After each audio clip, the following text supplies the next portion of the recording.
Congratulations on the purchase of your Nobo. My name is Caleb. I'll be doing an orientation with you today. Attached to the email you get this video in, there will be some other links to some maintenance videos. I recommend you take a look at those so you can keep your trailer in good condition. But we'll start your orientation right up here in the front with your power tongue jack. So this switch here will turn your light on and off right there. And then you raise and lower your tongue jack with that switch there. If this were to fail for any reason, you can remove this cap and you can manually crank it up or down with a tool that will be in your front compartment. Underneath here is your propane tank. It's fastened down in the back here with that nut. So it's just one 20-pound LP tank there. And then your battery is located behind that. Right down here is your battery disconnect. If you want to shut all your 12-volt off to your trailer, just turn that to the off position. If you want your battery to charge though when you're hooked up to your vehicle or to shore power, you do need to have it in the on position. You have stabilizer jacks on all four corners of your trailers. These are used for stabilization only, not for leveling. The tool to run them up or down will be in your front compartment.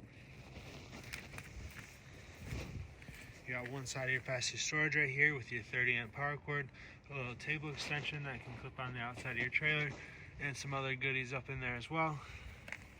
Right here is your freshwater fill, so if you're rustic camping, you'll fill your freshwater tank, and then you'll turn your water pump on, and that water pump will draw the water from your freshwater tank throughout your trailer.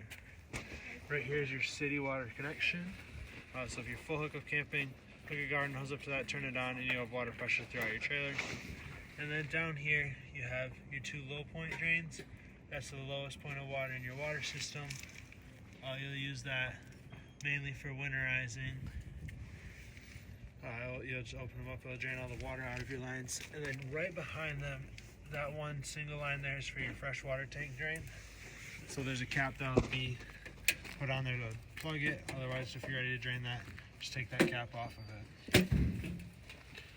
What up, Bubba? Here's your hot water heater. Your hot water heater has a metal tank, so they use an anode rod.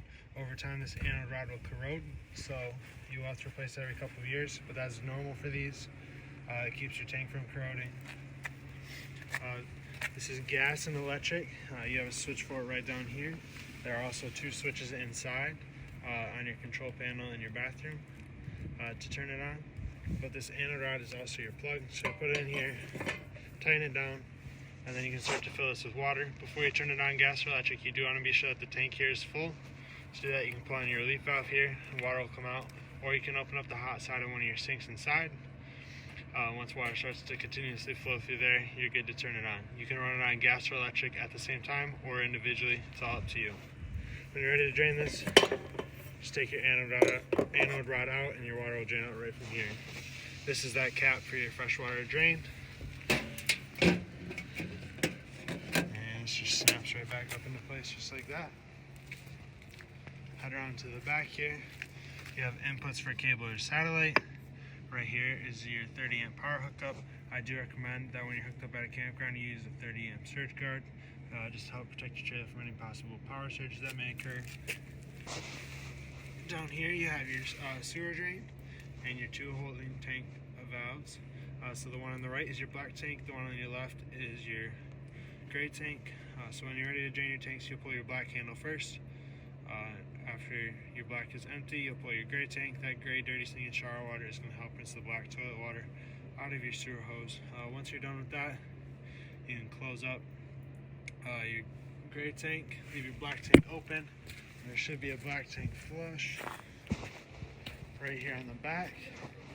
So with your black tank still open, you'll hook a hose up to here, turn it on, and it works as an upside down sprinkler system in your black tank, and it'll flush everything out. You run it for a couple of minutes, then you can turn your water off here, and then you get to close your black tank slide valve down there and put your sewer cap back on. Right here is a little extra storage. This can be accessed from underneath your bunk as well. You have a ladder on the back here so you can get up on your roof and do your maintenance. You are pre-wired for a backup camera, so that's where that would go if you got that. And you have your spare tire here. It's the same size as all the other tires on your unit. You have a power awning. Controls for that will be inside. On this rail here, you can mount a grill or that table extension. They're all both in your front compartment. And down here you have a LP quick connect. There's an LP hose that you'll hook up for your grill there too. Right here you have a spray port. There's a blue slinky hose That'll connect to that, and you'll have cold water here. You have your furnace exhaust vent. This does get very hot when you're running your furnace, so you want to be sure you don't block it or touch it. And then above that is your refrigerator vent. You don't really have to do anything with that. You got a couple outlets right here. And then you have your solid steps. With your solid steps, you want to make sure that your door is all the way open when you bring them up or put them down. They just fold right up into your doorway. They latch on this side right here, and your door will close over top of it. To extend your legs, just pull on them. To retract them, push this little tab in here, and they'll slide down. Pull on this blue handle to release the latch there. And then you can bring your steps back out. When you first bring your steps out or adjust the legs, you want to close your door very slowly. There needs to be a gap between the top of your stairs here and the bottom of your door. If there's not a gap there, your door will catch on your stairs and it could damage your door.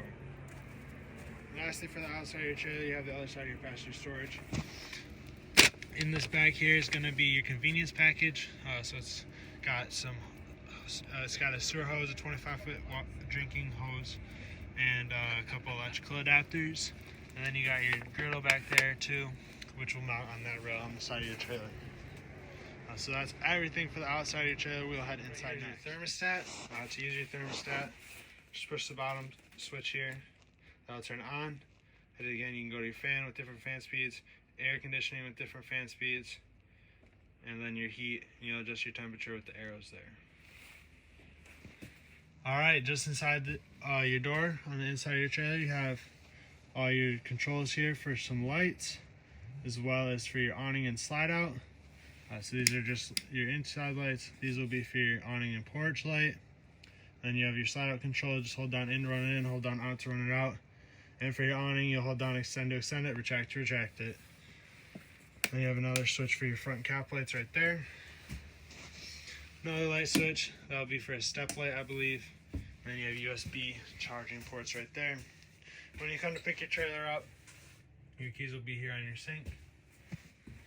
Next to your sink, you have your 2-burner stove. You do have to light this manually, so just turn it to light, hold it down, and you can light it with matches or a lighter. Be sure that this glass top is closed for travel, so it doesn't break. Below that, you've got your microwave and convection oven. And you have your central vac system below that. You got the dustpan feature, so you can sweep everything in there. Turn it on and off right here. You can hook up some hoses right in there too. And if you need to access your bag, just pull on this little tab here. That'll release it. It only comes with one bag, so you will have to order new somewhere. You can get the part number for it right off your bag that's on here. Next, you got your refrigerator. There's gas and electric. Your controls for it are right up here. There are instructions right inside the door of your freezer, but turn it on and off with that switch here. On auto, it'll automatically run off of electric if you're plugged in. If you're not plugged in, it'll automatically switch over to gas. Otherwise, you can push the tab in, and it'll pop out, and then it's gas only. If this check light comes on, that means it's not getting any propane, which usually means your tanks are empty or they're closed. So just be sure you have that open. And if you need to restart it, just turn it on and off again. Well, that is your furnace. You don't really have to do anything with that there. Then you come into your bathroom, your toilet. It's got a foot pedal flush. Halfway down brings water into it. All the way down will flush into your black tank. You got your shower and your sink. Pretty self-explanatory there. Then you have your control or your monitor panel right here. So you can push these buttons down, and you can see the level of your battery, your fresh, your black, and your gray tank. As they fill, these will light up. Then you have the switch to turn your water heater on gas. The switch for electric is on the water heater itself. You have the switch for your water pump. So if you have your fresh water tank filled, turn your water pump on. That'll draw the water up from your tank throughout your trailer.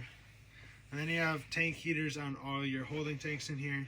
So if you're late season camping and you don't want your tanks to freeze, just turn these on. It's a heating pad that's on your tank. It'll keep it above freezing temperatures. Then of course you have your light switch. Up above you got your vent fan. So you can raise or lower it with your crank here. Just turn it to open it or close it. It's got directions on it. And then you can turn your fan on with different fan speeds. Just be sure that you close this vent if it's going to rain or if you're traveling. You have your 2 bunks in here. And then below this bunk, below your bottom bunk, you have your breakers and your fuses. Everything in here is labeled. If a fuse were to go out, there will be a LED that lights up next to it, so you can identify the bad one. Right down here, you have your carbon monoxide and LP detector. If that green light is on, that means it's good to go. It's working. It will draw continuously off your battery, even if you turn your battery disconnect off, just because it is a safety item. You got your U-shaped dinette here with your movable pieces here on the with a movable piece on the side. And then when you run your slide out in, you do need to remove this cushion here so that your slide out can close over top of that piece.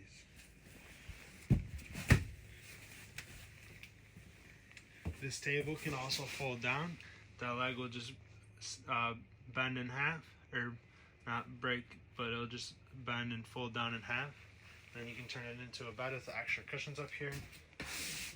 Then you have your main bed up here with your TV as well. Behind your TV is your antenna booster. If that green or the red light is on, you'll be able to get local channels. If you push the button next to it, turn it off, you'll get cables through. You'll get channels through cable or satellite if you're hooked up to either of those. And you have a GSCI reset outlet down here below your bed, and your fire extinguisher right next to your door. That looks like everything for the inside of your trailer. I want to thank you for purchasing at Terrytown. We appreciate your business and congratulations.